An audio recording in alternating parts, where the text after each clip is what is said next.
NPAs, NPAs, NPAs. It is a term that has been going around for the last 8-9 years.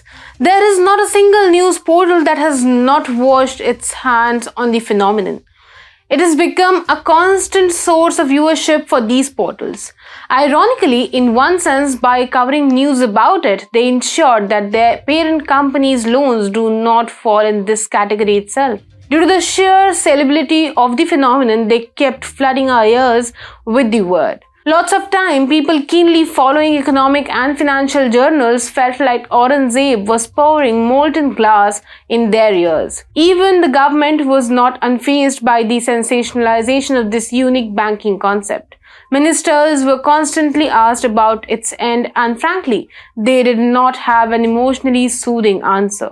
For all their good intent, they knew that it is a legacy issue and will take time to sort out. Well, the time has come. The NPA crisis is in its final stage. It is as good as dead, and soon Asset Reconstruction Companies will put the final nail in the coffin. Hi and welcome to TFIPost. I'm your host Apurva. If you're watching us on YouTube, please subscribe and press the bell icon to get all the latest updates. And if you're watching us on Facebook, do like, share and subscribe to the page. Let's begin with the video report. The Modi government's flagship Bad Bank has started its operations. Its first project involves buying stressed assets of Mittal Corporation, a steelmaking company. National Asset Reconstruction Company (NARCL), the government-promoted Bad Bank, has communicated that it is willing to pay Rs 228 crores for Mittal Corporation debt held by public sector banks. Mittal Corporation is legally required to pay Rs 1,414.5 crores to PSBs, out of which 16% will be paid by NARCL. The Bad Bank has also offered to pay 16% of Rs 173 crores of private debt on Mittal Corporation. It means that NARCL will pay Rs 256 crores for the debt. The Bad Bank will pay 15% in cash and the rest 85% in security deposits. NARCL has to fight with other bidders as well in a process termed as Swiss challenge auction. Swiss challenge method is a process of bidding or public procurement where the bidder makes a bid on its own to the auctioneer. Compared to NARCL's offer of Rs 256 crores, Rimjhim Ispat has offered to pay 26 crores more than the same deal. Shyam SEL has offered Rs 257 crores while Jindal Stainless Steel offered 251 crores. Mittal Corporation is just a humble beginning for Bad Bank. There are bigger fish in the pond to grab. The bank is assisted by the Finance Ministry itself. Ministry has asked banks to sell at least 2 more stressed assets to NARCL by the end of October 2022. The companies in the phase 1 of the hit list include Rainbow Papers and Consolidated Construction. In phase 1, NARCL will pick 8 accounts with debt of Rs 16,744. In phase 2, NARCL will clear debt held by 10 accounts worth Rs 18,177. JP Infrastructure, Coastal Energy, Rolta, McNally, Bharat Engineering and Meenakshi Energy are other big names in the list. Cumulatively, in 2 phases, debt worth Rs 39,921 crores will be cleared.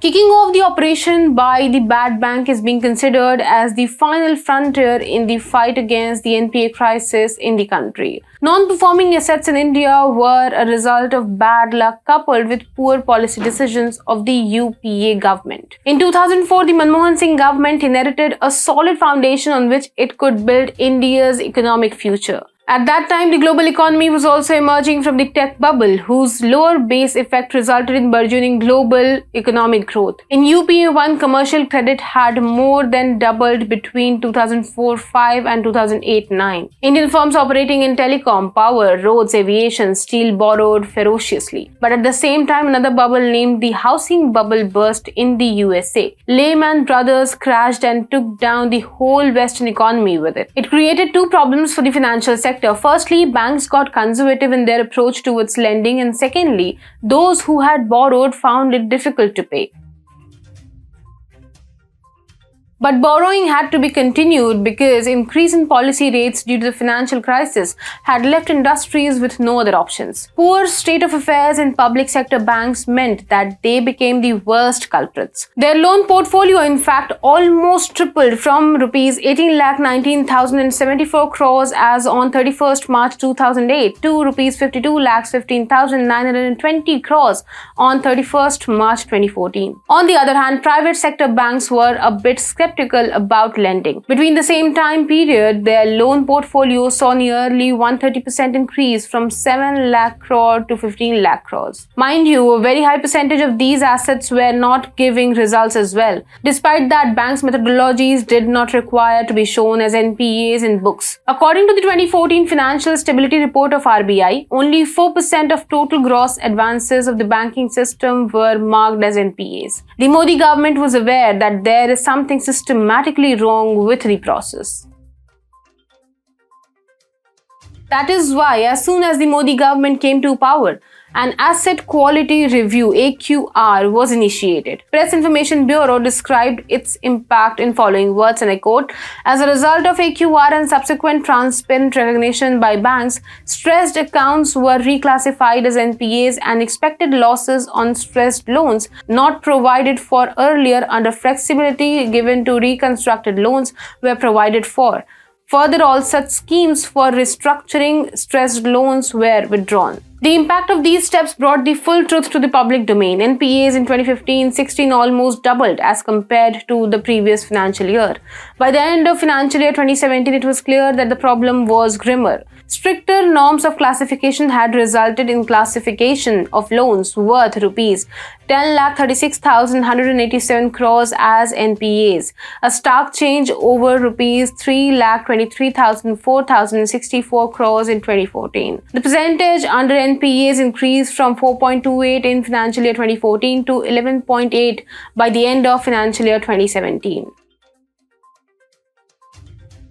Side by side, the government had started a war on NPAs as well. Various initiatives such as Insolvency and Bankruptcy Code, establishment of NCLTs and GSTs were introduced. Consisting of 255 sections and 11 schedules, IBC simplifies the process and protects the interest of small investors. Under IBC, an insolvency process has to be completed within 180 days of initiation of proceedings. IBC made it easier for businesses to get out of the unprofitable ventures before the loss becomes too large. It also ensured that the lender, that is the banks, do not get dragged into an infinite loop of judicial solution. In the last few years, the banks made a very good recovery on the NPAs by using IBC. Assets of many defaulters, including people like Vijay Mallya, Nirav Modi, were sold by the consortium of lenders. According to the report by the Business Standard, SCBs have recovered rupees 8,19,892 crores during the last 7 financial years. While IBC helped banks improve on their performances, GST eased the business environment in the country by instilling a sentiment of certainty around the tax structure. The result is shown in numbers as well.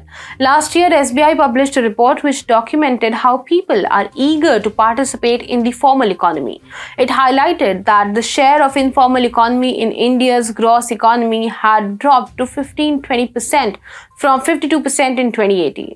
The positive sentiments have a domino effect on the economy. No wonder NPAs were at the lowest in March this year. In its financial stability report, RBI pointed out that the NPAs of the banks had fallen to 5.9% in March 2022. The only problem which required a solution was what to do with stressed assets.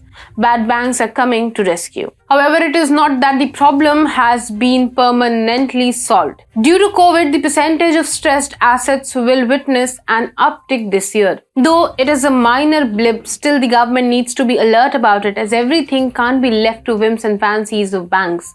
Hopefully, IBC 2.0 will take care of the new but minor damage.